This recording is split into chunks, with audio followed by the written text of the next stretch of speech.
welcome to another episode of our garden vlog today.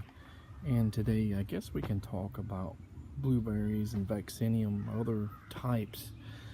This right here was on one of my mom's properties. I was looking, I thought I seen some sparkle berries and stuff on her property, and she's getting ready to sell it, so I said, can I go look and see if I can find some wild blueberries? This is obviously not sparkleberry. It could be probably one of a few different types, but there was a pine tree root over it and under it, so there was no way to dig them out. I kind of pulled a few out, got a little tiny bit of root system. There was like one or two more than you see, and they kind of died down really fast. I put some aloe gel on them from a real aloe plant, not from a bottle, and which is kind of a root promotion, promotes root growth. And I put it in like a peat, and I think there might be some black cow in here mix, so let's hope for the best. We have like two of these improved cultivars, one of the road high bush, whatever, that come from plant nurseries and stuff that are still alive. But I probably planted like 30 or more over the years, and most of them, like this one, hasn't really done much. Hasn't had any berries probably since that first year we put them in the ground. This guy here is one of our native ones that comes up. Yeah, you probably see them more in like state parks and stuff that are undisturbed. And this guy's probably been here 30 years or more.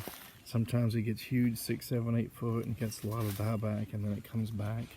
So it's not looking that great, but I decided to try to do an air layer on it. So hopefully in July or so we can pull that off and see if it has roots. Then we have a really sad improved cultivar here.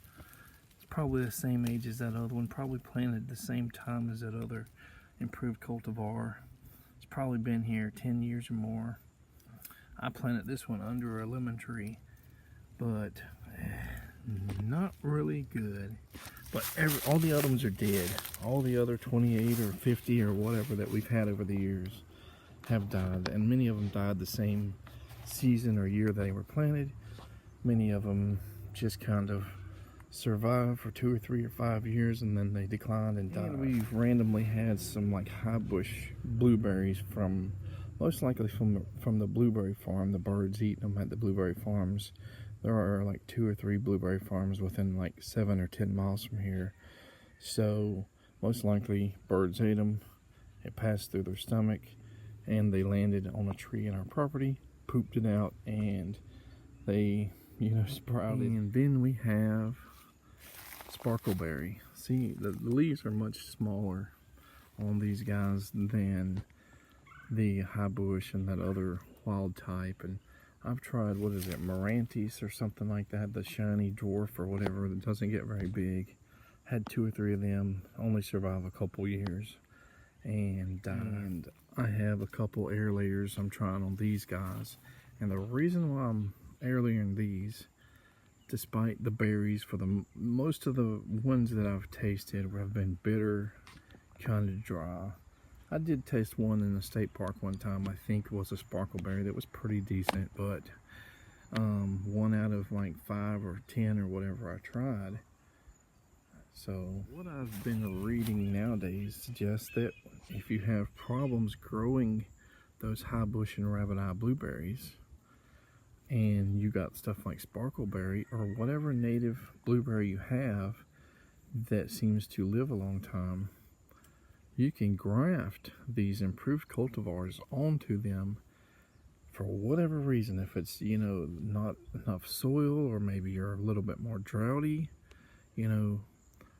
it apparently works. And one of my local nurseries, Blue Star, Derek is the guy that told me this, that they are starting to graft their high bush and stuff on sparkleberry and other native blueberries, because it makes them live almost, to infinity or something. It's probably, they probably don't live forever, but he said, the ones, the improved cultivars they're coming out with now are made to last 2 to 5 years before you rip them out and replace them.